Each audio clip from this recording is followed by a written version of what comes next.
So in the latest of a long line of exclusive interviews for SportsByte this weekend, I'm delighted to be joined by one of the members of Team GB's Olympic squad in London 2012, Roberto Pavoni. Thank you for joining us. Let's start with those Olympics. Is that still sinking in, the fact you're a GB Olympian?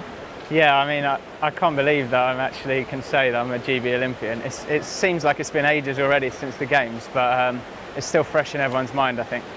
So how good was an experience was it? Talk me through that experience if you can. Well, first of all, just being selected was probably the best moment of my life. I never ever thought that I'd make it to the Games. Since I've been training for it since I was about 11. It was always a dream, and a pipe dream really.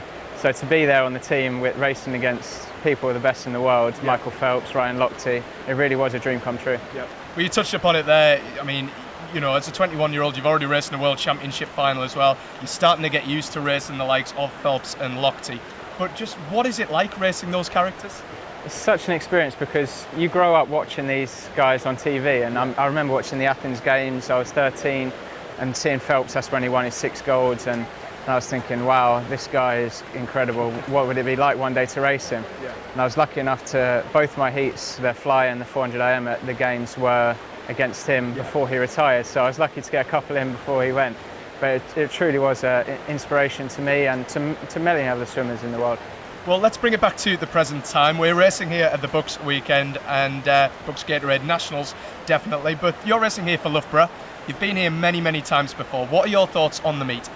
I love it, personally. I think it's a great opportunity for younger swimmers and less experienced swimmers to come and see more experienced swimmers and race against them as though you're close rivals, sort of thing.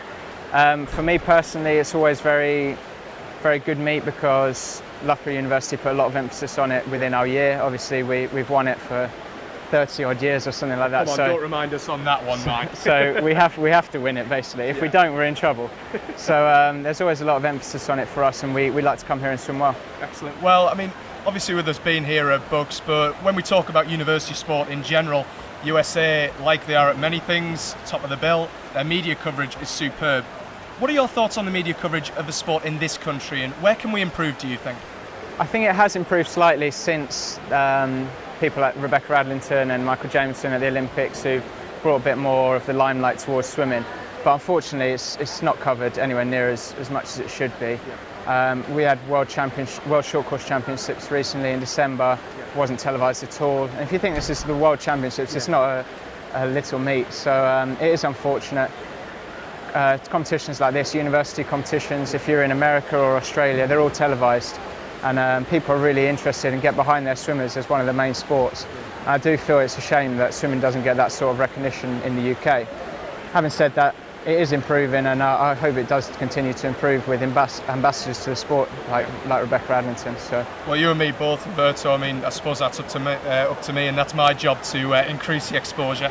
Final question, because I know you're very, very busy this weekend. You've got a very, very hectic schedule. Busy season up ahead. You've got the British Championships coming up in June, the Leeds International meet before that, and then, all being well, the World Championships in August. What are your aims ahead of the rest of the season? You touched upon it there. Leeds is the first big competition of the year. We're going there hoping to swim well under not fully rested conditions. And then moving on to June, the first trials is obviously where we want to peak and, like you said, hopefully qualify for the World Championships. If I can get there, it will be my second World Championships, and I'll have slightly more experience after competing at first World Championships and then Olympic Games. So I hope to be able to really progress through the ranks. I came 8th last time at the World Championships, so an improvement on that would be great. And obviously Phelps is left now, so that's one space out. Having said that, there's numerous others who are coming through, so it's always moving forward. But yeah, I hope to swim well.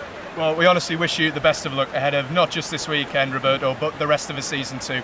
Many thanks for joining us on SportsByte today, and we hope to catch up with you sometime in the future. Thank you. Thanks very much. This is Andy Sixsmith reporting for SportsByte.